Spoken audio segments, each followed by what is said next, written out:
Yang terakhir saya ingin sampaikan, tidak ada kesuksesan tanpa kerja keras, tidak ada kesuksesan tanpa perjuangan, dan tidak ada kesuksesan tanpa dorongan doa dari kedua orang tua kita. Jadi pada hari ini Anda ucapkan selamat, Anda mintakan maaf kepada orang-orang tercinta yang berkontribusi atas kesuksesan pendidikan kita. Hati-hati memperlakukan kedua orang tua. Saya tahu di sini ada master hukum, saya tahu di sini ada master manajemen, saya tahu banyak prodi yang ada di sini dan memiliki tata kelola yang sangat baik, maka itu salah satunya didukung oleh perilaku Anda setelah lulus. Pada saat Anda berinteraksi dengan kedua orang tua, jangan menggunakan pasal hukum. Pada saat ibu mengatakan, saya mau ketemu, kamu pulang, maka Anda akan mengatakan, mah tidak boleh memaksa, karena ada pasal hukumnya. Enggak ada itu, tidak berlaku untuk kedua orang tua. Pada saat Anda diminta membantu kedua orang tua, Anda jangan menggunakan manajemen yang efektif. Tidak ada manajemen dalam hubungan dengan orang tua, kecuali penghargaan, penghormatan, dan tempatkan dia sebagai di tempat yang paling sempurna sebagai kedua orang tua kita.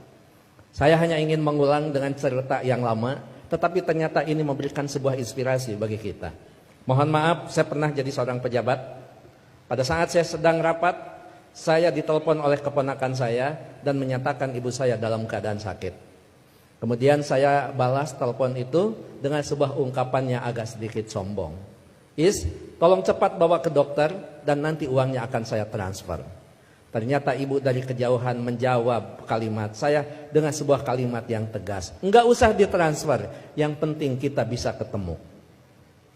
Kalau ibu sudah mengatakan yang penting kita bisa ketemu, maka jabatan itu tidak ada, maka rapat itu tidak ada. Dan boleh saya katakan, kalau saya sudah dipanggil ibu dan bapak, tidak ada yang bisa menolak panggilan siapapun, termasuk atasan saya.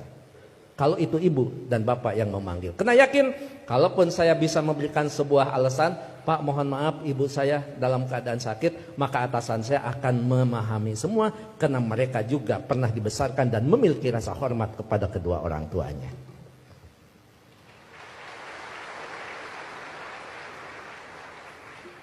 Pukul 8:30 malam saya pulang, dan saya sama seperti Anda, mungkin saya lebih kampung daripada Anda yang hari ini di wisuda.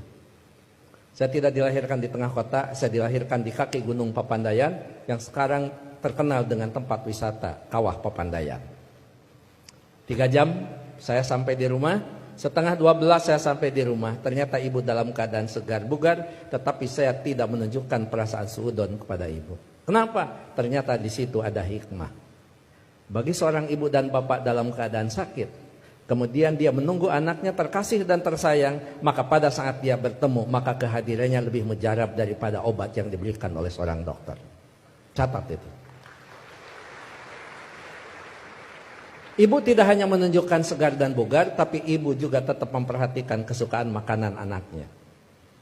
Saya dimasakkan sayur kacang merah, saya digorengkan asin peda, saya dibuatkan sambal terasi, dan saya juga dibakarkan pete.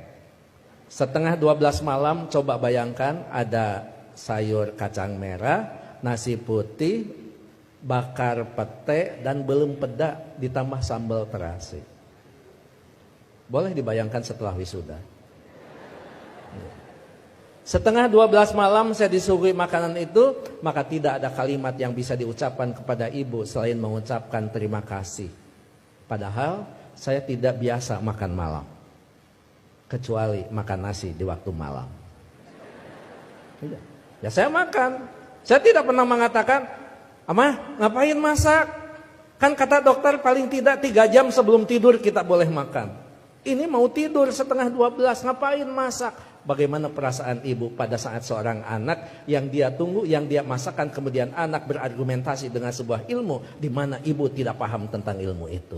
Menyakitkan. Iya, saya makan dan saya berdoa mudah-mudahan ini jadi obat. Begitu saya lirik dari sudut mata saya, ibu kelihatan bahagia. Kenapa? Makanan yang dia pasak itu betul-betul dimakan oleh anaknya. Begitu selesai makan, saya mengatakan kepada ibu, Amah, mohon maaf, ini makanan sangat enak, terima kasih. Tapi mohon maaf besok tidak akan pulang siang karena ada pekerjaan yang tersisa. Kemungkinan saya pulang sebelum sholat subuh. Ibu dengan bijak mengatakan, enggak apa-apa. Yang penting kita sudah ketemu. Sok istirahat.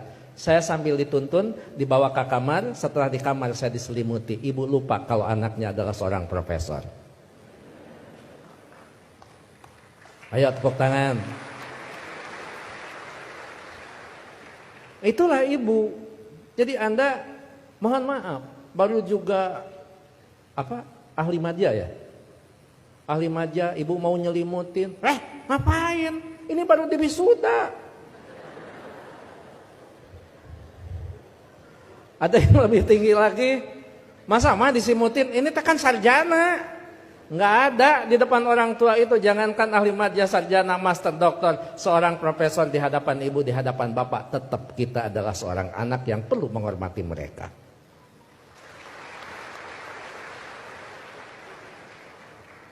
Yang paling indah dan paling membuat saya terharu, pada pukul 3 saya bangun, ternyata ibu sudah berdiri di samping saya sambil menepuk bahu saya.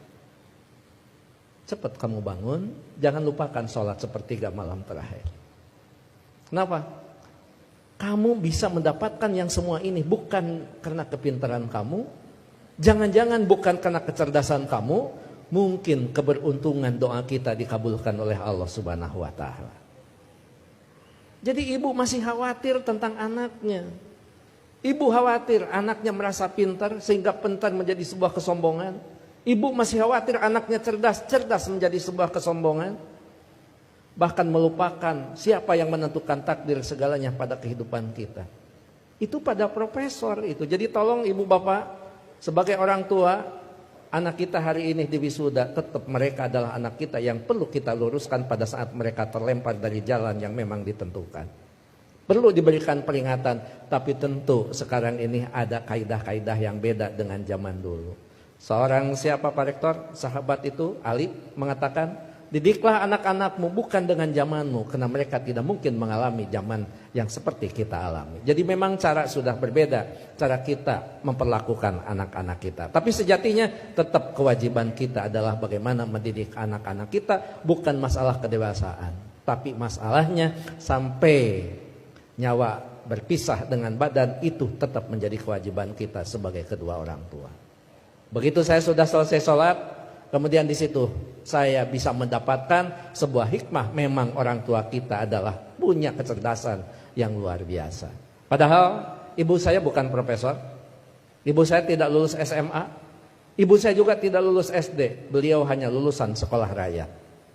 Tapi apa? Dalam sebuah komunikasi waktu itu saya katakan, "Ama, sekarang saya pergi, mohon pamit." Ibu masih bertanya, "Kamu nanti sholat di mana?" Saya jawab, "Nanti sholat di jalan." Ibu langsung mengkritisi kalimat saya, "Jangan suka sholat di jalan."